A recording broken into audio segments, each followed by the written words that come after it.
Hello everybody, this is the Vikstrand. Today we're gonna talk about something that is dumb. This movie's plot basically.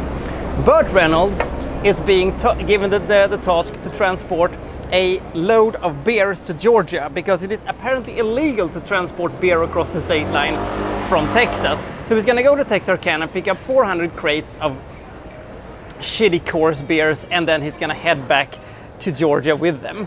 Now they're paying him $80,000. These Texan numbnuts are paying Burt Reynolds $80,000 and a Trans Am, a black one, to transport these crates. So it's 400 crates. That is 24 bottles a crate.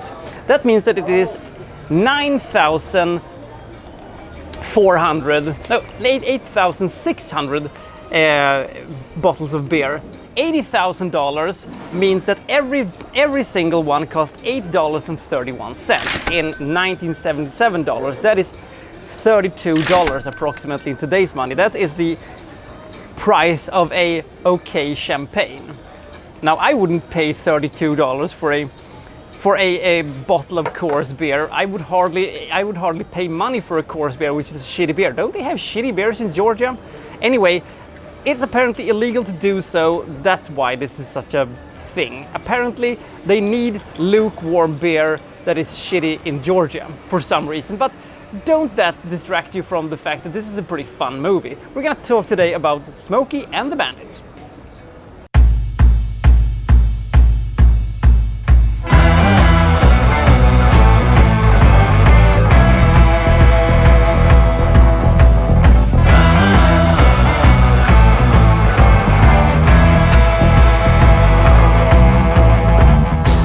For that introduction, me. Yes, so let's talk about Smokey and the Bandit. So Burt Reynolds is going to go to Texarkana and pick up all these crates of Coors beer, and then he's gonna drive to Georgia. Now, on the way, he picks up a woman played by Sally Fields, who is going to marry some guy, and she has she has ditched the entire wedding. She has fled from the wedding. This doofus that she was supposed to marry is the son of Chief Justice, 30-year-old veteran highway patrolman in these parts, and they don't take kindly to people who escape from weddings in these parts. So he starts to chase Burt Reynolds, aka the Bandit, and soon the Bandit has multiple states law enforcement agencies after him, and most of these state troopers cop cars is going to end up in ditches or in rivers or in lakes or something like that, and lots of cops is going to get very wet, but I don't think anybody got seriously hurt. This movie is dumb. This movie is completely super dumb, but it doesn't matter because it moves so fast and contains so many fun skits, and it contains so many, small little moments that you don't care. You end up liking it. You never belly laughs or anything at it, but it is so damn entertaining. I saw it when I was a small kid, and when I rewatched it just a couple of weeks ago, I was bamboozled how much fun this movie was. I mean, this isn't high art or anything, but it's not meant to be. It's just supposed to be a movie that is funny and a movie that entertains you, and it really succeeds in that one. This is just a bit of fun, and it is a road movie, and it's great. I mean, and this is pure peak Burt Reynolds. This is his, the black Trans Am, the hat, the shirt, and his super masculinity and all that stuff. He's great in this one. I've never seen Sally Fields in a movie that and it's gone. The battery on my microphone, that is. But I didn't drag all that equipment up that damn hill in that town in that damn temperature just so I could can it. So I'm gonna continue narrating the last few minutes of this review from here in Sweden in November. It is 2 degrees outside and rain, hooray.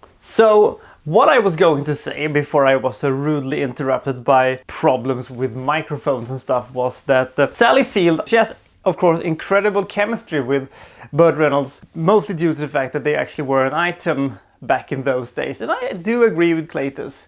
She does have a pretty nice ass. When it comes to Chief T. Justice and his efforts to try to catch the bandit, it's kind of fun, but I actually think that he's not as funny as the man they probably mold him after, J.W. Pepper from the James Bond film The Man with the Golden Gun. I actually think that if they would have had him as the state trooper, it would have been even funnier. But one thing that had not been funnier, it is the interaction between him and his doofus son.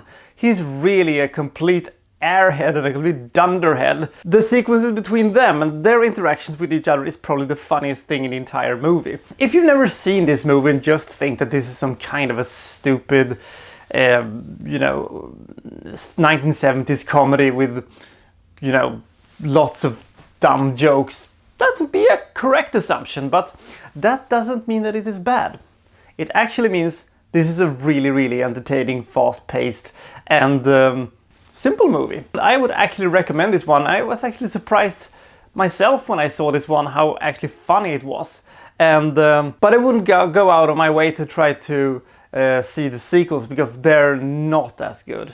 Not at all.